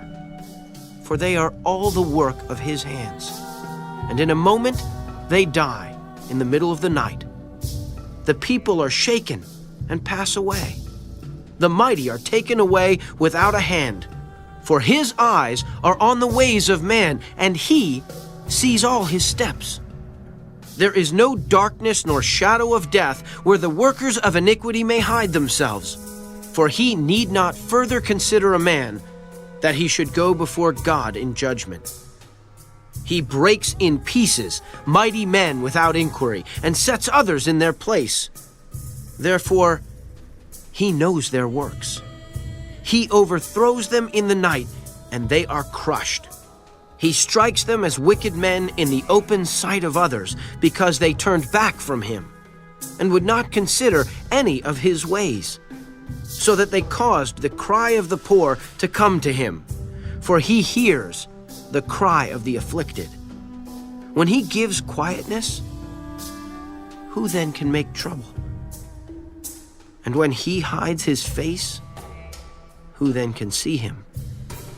Whether it is against a nation or a man alone, that the hypocrite should not reign, lest the people be ensnared. For has anyone said to God, "I have borne chastening, I will offend no more. Teach me what I do not see. If I have done iniquity, I will do no more"? Should he repay it according to your terms just because you disavow it? You must choose and not I. Therefore speak what you know. Men of understanding say to me, wise men who listen to me. Job speaks without knowledge, his words are without wisdom. Oh, that Job were tried to the utmost, because his answers are like those of wicked men. For he adds rebellion to his sin. He claps his hands among us and multiplies his words against God.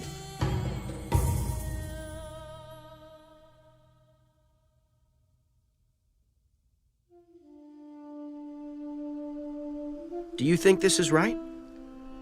Do you say, my righteousness is more than God's? For you say, what advantage will it be to you? What profit shall I have more than if I had sinned? I will answer you, and your companions with you. Look to the heavens and see, and behold the clouds. They are higher than you. If you sin, what do you accomplish against him? Or if your transgressions are multiplied, what do you do to him? If you are righteous, what do you give him? Or what does he receive from your hand? Your wickedness affects a man such as you, and your righteousness a son of man. Because of the multitude of oppressions, they cry out. They cry out for help because of the arm of the mighty.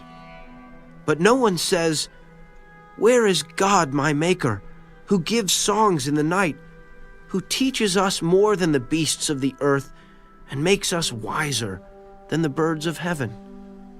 There they cry out, but he does not answer, because of the pride of evil men. Surely God will not listen to empty talk, nor will the Almighty regard it. Although you say you do not see him, yet justice is before him, and you must wait for him. And now, because he has not punished in his anger, nor taken much notice of folly, therefore Job opens his mouth in vain. He multiplies words without knowledge.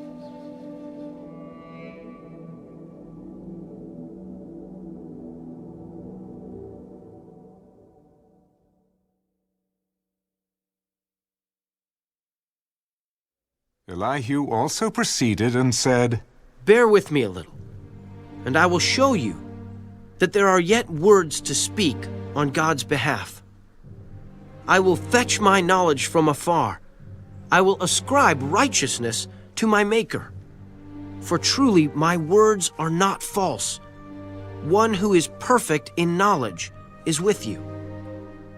Behold, God is mighty, but despises no one. He is mighty in strength of understanding. He does not preserve the life of the wicked, but gives justice to the oppressed. He does not withdraw his eyes from the righteous, but they are on the throne with kings, for he has seated them forever, and they are exalted.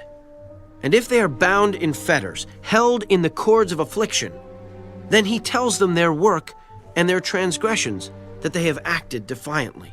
He also opens their ear to instruction and commands that they turn from iniquity. If they obey and serve him, they shall spend their days in prosperity and their years in pleasures. But if they do not obey, they shall perish by the sword, and they shall die without knowledge. But the hypocrites in heart store up wrath. They do not cry for help when he binds them. They die in youth, and their life ends among the perverted persons. He delivers the poor in their affliction and opens their ears in oppression. Indeed, he would have brought you out of dire distress into a broad place where there is no restraint, and what is set on your table would be full of richness. But you are filled with the judgment due the wicked. Judgment and justice take hold of you. Because there is wrath, beware lest he take you away with one blow, for a large ransom would not help you avoid it. Will your riches or all the mighty forces keep you from distress? Do not desire the night when people are cut off in their place. Take heed. Do not turn to iniquity, for you have chosen this rather than affliction. Behold, God is exalted by his power. Who teaches like him? Who has assigned him his way, or who has said, "You have done wrong"? Remember to magnify his work, of which men have sung. Everyone has seen it. Man looks on it from afar. Behold, God is great, and we do not know him. Nor can the number of his years be discovered. For he draws up drops of water, which distill as rain from the mist, which the clouds drop down and pour abundantly on man. Indeed, can anyone understand the spreading of clouds, the thunder from his canopy? Look, he scatters his light upon it and covers the depths of the sea. For by these he judges the peoples. He gives food in abundance. He covers his hands with lightning and commands it to strike. His thunder declares it, the cattle also, concerning the rising storm.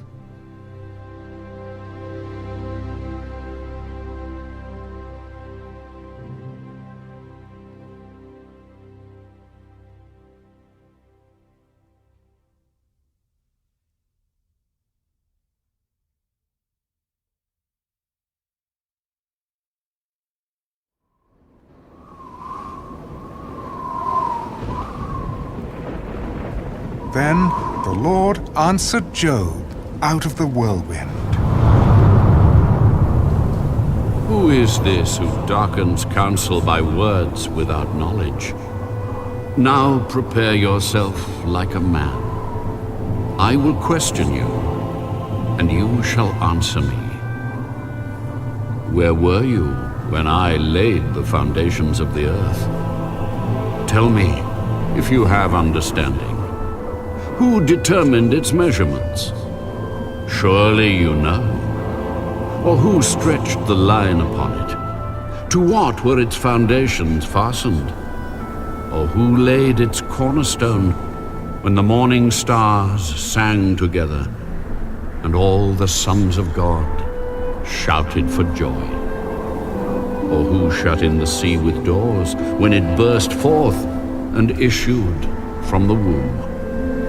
when I made the clouds its garment, and thick darkness its swaddling band, when I fixed my limit for it, and set bars and doors, when I said, this far you may come, but no farther, and here your proud waves must stop.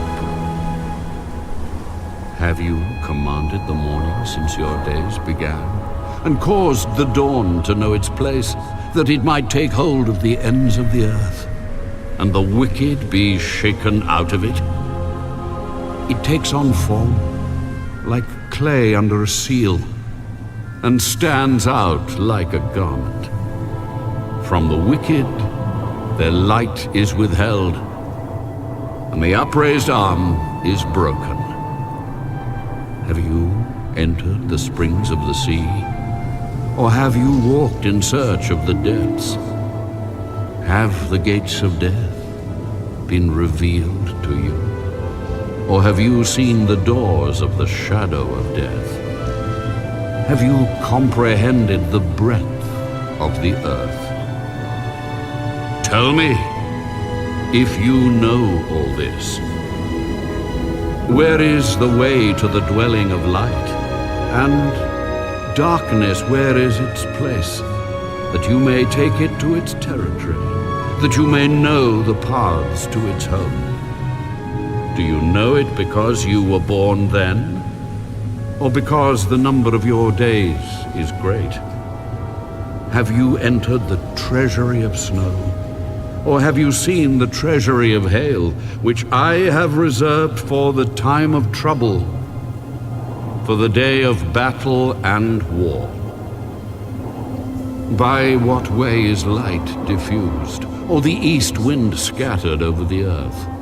Who has divided a channel for the overflowing water, or a path for the thunderbolt to cause it to rain on a land where there is no one, a wilderness in which there is no man, to satisfy the desolate waste, and cause to spring forth the growth of tender grass?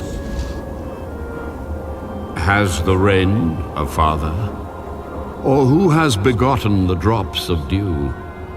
From whose womb comes the ice, and the frost of heaven? Who gives it birth? The waters harden like stone, and the surface of the deep is frozen. Can you bind the cluster of the Pleiades, or loose the belt of Orion? Can you bring out Mazzaroth in its season? Or can you guide the great bear with its cubs? Do you know the ordinances of the heavens? Can you set their dominion over the earth? Can you lift up your voice to the clouds, that an abundance of water may cover you? Can you send out lightnings, that they may go and say to you, here we are? Who has put wisdom in the mind, or who has given understanding to the heart?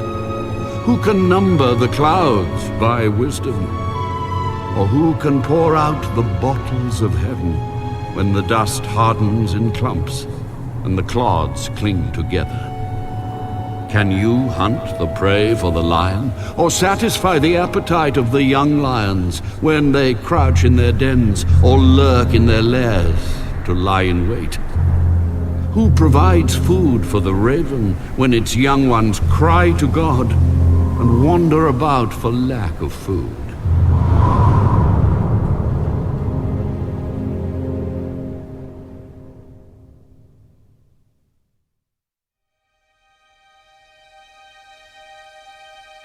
At this also my heart trembles and leaps from its place. Hear attentively the thunder of his voice and the rumbling that comes from his mouth. He sends it forth under the whole heaven, his lightning to the ends of the earth. After it, a voice roars. He thunders with his majestic voice, and he does not restrain them when his voice is heard. God thunders marvelously with his voice. He does great things which we cannot comprehend. For he says to the snow, fall on the earth. Likewise, to the gentle rain and the heavy rain of his strength, he seals the hand of every man, that all men may know his work. The beasts go into dens and remain in their lairs. From the chamber of the south comes the whirlwind, and cold from the scattering winds of the north. By the breath of God, ice is given, and the broad waters are frozen. Also with moisture, he saturates the thick clouds. He scatters his bright clouds, and they swirl about, being turned by his guidance, that they may do whatever he commands them on the face of the whole earth. He causes it to come, whether for correction, or for his land, or for mercy. Listen to this, O Job. Stand still and consider the wondrous works of God. Do you know when God dispatches them and causes the light of his cloud to shine? Do you know how the clouds are balanced? Those wondrous works of him who is perfect in knowledge. Why are your garments hot when he quiets the earth by the south wind? With him have you spread out the skies, strong as a cast metal mirror. Teach us what we should say to him, for we can prepare nothing because of the darkness. Should he be told that I wish to speak? If a man were to speak, surely he would be swallowed up. Even now, men cannot look at the light when it is bright in the skies, when the wind has passed and cleared them. He comes from the north as golden splendor. With God is awesome majesty.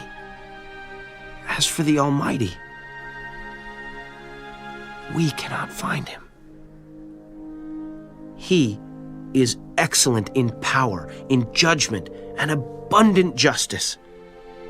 He does not oppress. Therefore, men fear him. He shows no partiality to any who are wise of heart.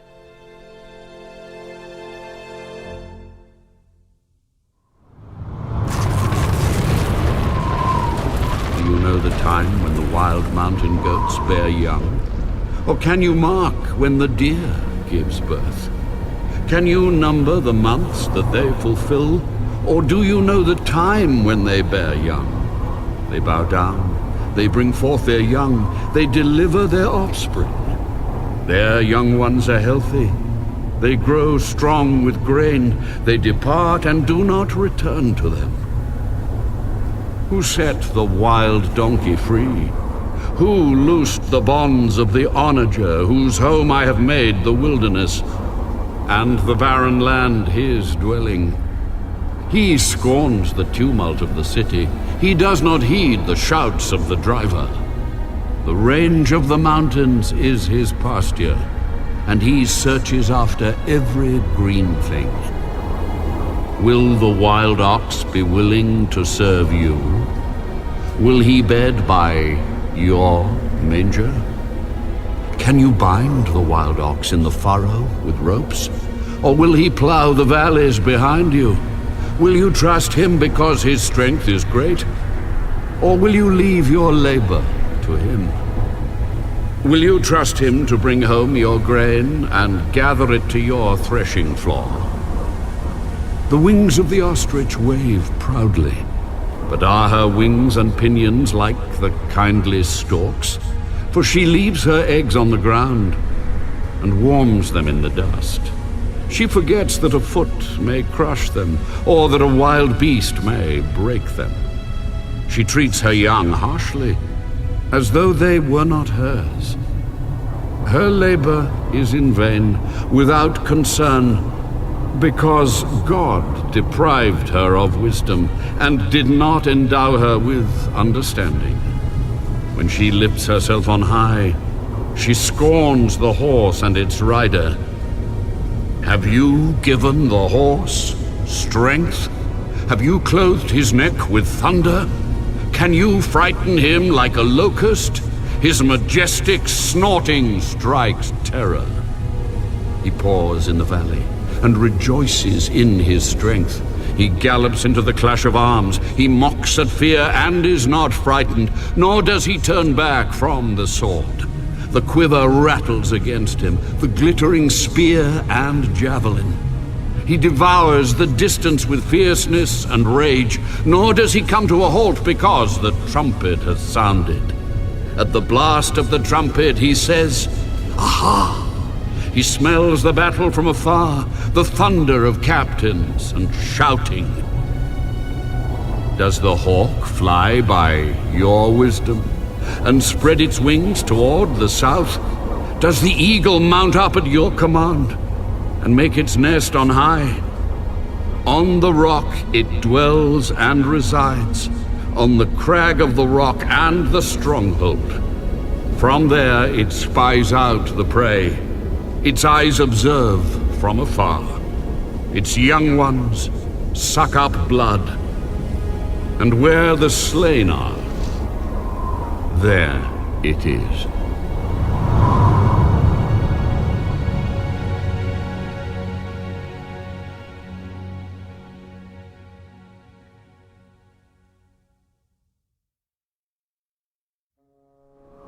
Shall the one who contends with the Almighty correct him? He who rebukes God, let him answer it. Then Job answered the Lord. Behold, I am vile. What shall I answer you? I lay my hand over my mouth. Once I have spoken, but I will not answer. Yes, twice, but I will proceed no further. Then the Lord answered Job out of the whirlwind. Now prepare yourself like a man. I will question you, and you shall answer me. Would you indeed annul my judgment?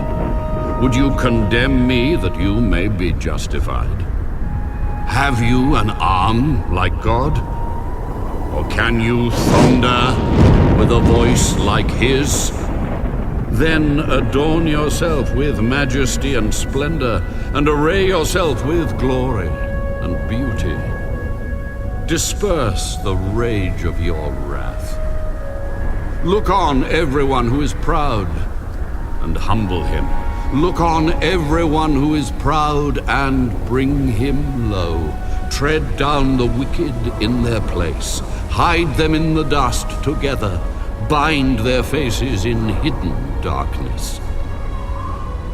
Then I will also confess to you that your own right hand can save me. Look now at the behemoth, which I made along with you. He eats grass like an ox. See now, his strength is in his hips, and his power is in his stomach muscles. He moves his tail like a cedar. The sinews of his thighs are tightly knit. His bones are like beams of bronze, his ribs like bars of iron. He is the first of the ways of God. Only he who made him can bring near his sword. Surely the mountains yield food for him, and all the beasts of the field play there. He lies under the lotus trees in a covert of reeds and marsh. The lotus trees cover him with their shade. The willows by the brook surround him. Indeed, the river may rage, yet he is not disturbed.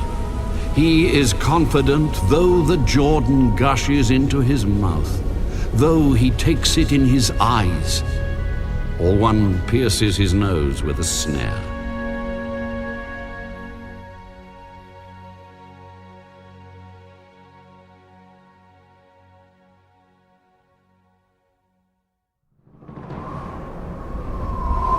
Can you draw out Leviathan with a hook, or snare his tongue with a line which you lower? Can you put a reed through his nose or pierce his jaw with a hook? Will he make many supplications to you?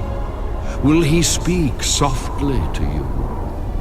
Will he make a covenant with you? Will you take him as a servant forever? Will you play with him as with a bird? Or will you leash him for your maidens? Will your companions make a banquet of him? Will they apportion him among the merchants? Can you fill his skin with harpoons, or his head with fishing spears? Lay your hand on him. Remember the battle. Never do it again. Indeed, any hope of overcoming him is false. Shall one not be overwhelmed at the sight of him? No one is so fierce that he would dare stir him up. Who then is able to stand against me? Who has preceded me that I should pay him? Everything under heaven is mine. I will not conceal his limbs, his mighty power, or his graceful proportions. Who can remove his outer coat? Who can approach him with a double bridle? Who can open the doors of his face with his terrible teeth all around? His rows of scales are his pride, shut up tightly as with a seal. One is so near another that no air can come between them. They are joined one to another. They stick together and cannot be parted. His sneezings flash forth light, and his eyes are like the eyelids of the morning. Out of his mouth go burning lights. Sparks of fire shoot out. Smoke goes out of his nostrils as from a boiling pot, and burning rushes. His breath kindles coals, and a flame goes out of his mouth. Strength dwells in his neck, and sorrow dances before him. The folds of his flesh are joined together. They are firm on him and cannot be moved. His heart is as hard as stone, even as hard as the lower millstone. When he raises himself up, the mighty are afraid. Because of his crashings, they are beside themselves. Though the sword reaches him, it cannot avail, nor does spear, dart, or javelin. He regards iron as straw, and bronze as rotten wood. The arrow cannot make him flee. Sling stones become like stubble to him. Darts are regarded as straw. He laughs at the threat of javelins. His undersides are like sharp potsherds. He spreads pointed marks in the mire. He makes the deep boil like a pot. He makes the sea like a pot of ointment. He leaves a shining wake behind him. One would think the deep had white hair. On earth there is nothing like him which is made without fear. He beholds every high thing. He is king over all the children of pride.